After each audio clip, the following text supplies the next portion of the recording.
Make no mistake, Gran Turismo 6 is, by most measures, a remarkable racing game. It's impossibly good looking, the handling is spectacular, and the sheer variety of track content it boasts is nothing short of show-stopping.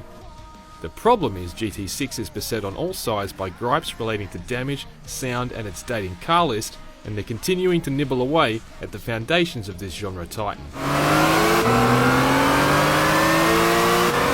Gran Turismo 6 has taken several steps to address a number of its forebearers' key foibles. The first is the installation happens in the background as you play. It's a very welcome change from a long initial install. GT5's aggravating XP ranking system has been punted too, and pleasantly developer polyphony hasn't hidden the vast bulk of its cars inside a small, slowly rotating used car list this time either. The full ranges from all the included car manufacturers can be browsed at will because GT6 doesn't differentiate between so-called standard and premium cars like GT5 does. Sadly, the cars that are polished relics from GT4 are still easily spotted upon close inspection. The jagged B-pillar on my 79 Bluebird leaves a lot to be desired during replays, and you could cut bread with a serrated bonnet on this Monaro. But on track and at speed, the difference between GT6's lavishly modelled cars and its second-class ones isn't especially stark. I could definitely go without the terrible black silhouettes that pass for a cabin view for GT5's former standard cars though.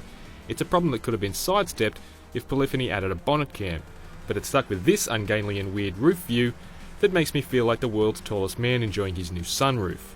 The detail and lighting on the cars polyphony has modelled inside and out really is top shelf. You won't find better looking cars anywhere on PS3. Performance customization is largely familiar turf, and visual customization is still well behind the curve. There's no livery editor, and infuriatingly, GT5's ridiculous paint chips have returned. On the topic of unwelcome returns, sound continues to be a major problem. There's very little bark or bite to the muted engine notes, and it's disheartening to slip into a favourite car expecting a high revving snarl and getting a soft and feeble digital buzz. The collision noise is still the same old hollow thud. It sounds like someone tossing an empty refrigerator box into a stairwell. It definitely does feel like GT6 focuses on car quantity over quality in other departments. While it's a huge roster, it's a list that remains heavily weighted towards cars from the 90s and early 2000s that appeared in GT3 and GT4. Significant parts of this car list are seriously stale. There are many amazing cars here, and the 1200 car milestone is a neat bullet point, but there are also plenty of inclusions that are gratuitous padding at best. You can't count it twice just because it's purple, polyphony. When it comes to tracks, however, GT6 comprehensively murders absolutely everything else out there. It is hands down the best range of circuits assembled for a racing video game I've ever played. Bathurst, Spa, Silverstone, Monza, Brands Hatch, Fuji, Willow Springs, Nürburgring, Suzuka, Daytona, Indy. The list really does go on and on. It's a whistle-stop tour of the most iconic and important race circuits in the world. They're joined by Gran Turismo's trademark fantasy tracks, which I believe have always been the best in the business.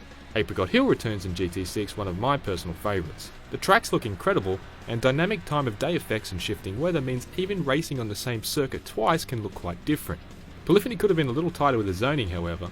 I appreciate fewer invisible walls, but GT6 does allow you to take some pretty galling shortcuts. Although it's again let down by frustrating rolling starts, the racing itself is mostly taut and aggressive. Opponents will still careen into you at times while you're squirming on a brakes into a corner, but for the most part they're pretty convincing rivals. Winning in GT6 is quite satisfying, as without the crutch of a rewind function that has infiltrated many other races, GT6 rewards finesse and consistency. Its damage system still doesn't punish mistakes though.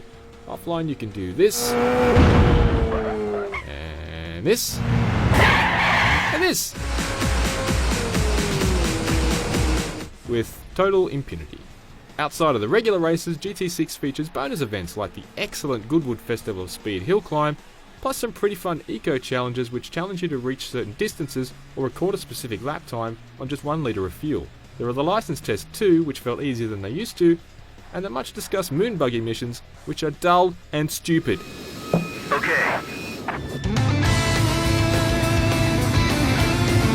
When you're on one of Gran Turismo 6's absolutely gorgeous tracks, infused with the car you're controlling, attacking apexes with confidence and devouring sectors with steely precision, it's not hard to see why GT6 is deservedly regarded as one of the best of its kind. The problem is, the second you thunk into a wall at 200 km/h and drive off unpunished, or hop into a belching V8 that sounds more like a wheezing milkshake maker, the glass shatters and the illusion evaporates. For everything on Gran Turismo 6, stay with IGN. For now, Lord Much is calling me back to Goodwood to leave some more rubber on his driveway.